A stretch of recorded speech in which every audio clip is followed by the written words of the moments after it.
Your childhood felt like it lasted forever. Every summer stretched endlessly. Every school day crawled by minute. But now, years blur together, months vanish without notice. And you're left wondering why time moves so differently when you were small. Here's the surprising truth. Your childhood didn't just feel longer because you remember it that way. It actually was longer in your mind. And understanding why reveals something profound about how your brain creates the very experience of being alive. Picture a 7-year-old waiting for Christmas morning. December feels like an eternity.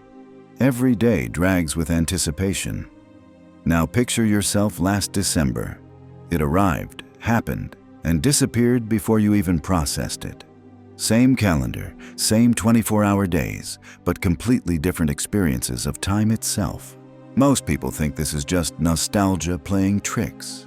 But psychologists discovered something far more fascinating. Your brain doesn't just record time, it constructs it. And the way it constructs time in childhood is fundamentally different from how it works in adulthood. When you were young, your brain was in constant overdrive. Every experience was new. Every sight, sound, and sensation required intense processing. Your neural networks were forming millions of new connections every day. Each moment demanded your complete attention because everything was unfamiliar.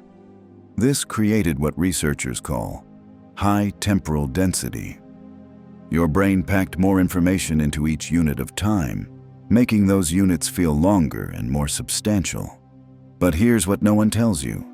As you aged, your brain became efficient. It started recognizing patterns. The route to school became automatic. Conversations followed predictable scripts. Your environment turned familiar.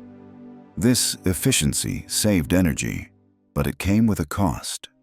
Less new information meant less temporal density. Time began to compress.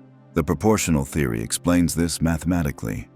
When you're 5 years old, 1 year represents 20% of your entire existence. When you're 50, that same year is only 2% of your life. Your brain processes duration relative to your total experience. Each new year becomes a smaller fraction of your whole, making it feel shorter by comparison. This isn't just about math. It's about neurochemistry. Children's brains release higher levels of dopamine when encountering novel experiences. Dopamine doesn't just create pleasure. It affects how your internal clock measures time. More dopamine makes time feel slower and more vivid. As dopamine production naturally decreases with age, your perception of time speeds up accordingly. Memory formation plays a crucial role too. Childhood memories are incredibly detailed because everything required conscious attention. Remember how you could recall every minute of a birthday party or a family vacation? That's because novel experiences create rich, layered memories.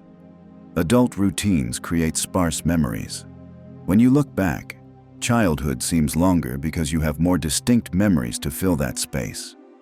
The psychological cost of this efficiency is profound. You trade presence for productivity, awareness for automation.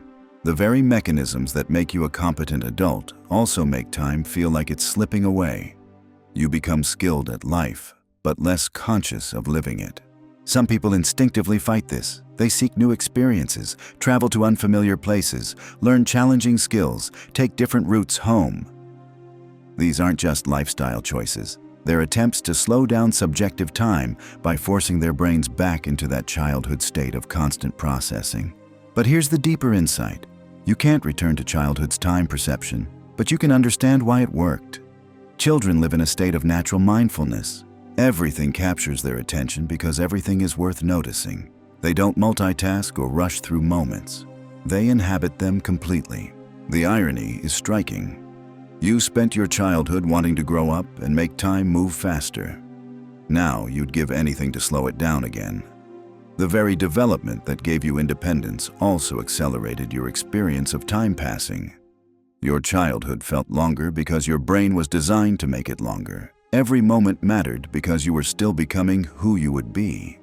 Now that you know the mechanism, the question becomes whether you'll let efficiency steal your sense of time or find ways to recapture that childhood intensity of experience. You don't need to shout to be understood. You just need the right space to think clearly. That's what rational depth is. A quiet corner of the internet for intelligent minds. If you felt something here, subscribe. Quietly, thoughtfully. You've seen the pattern. What you do with it defines you. Defines you.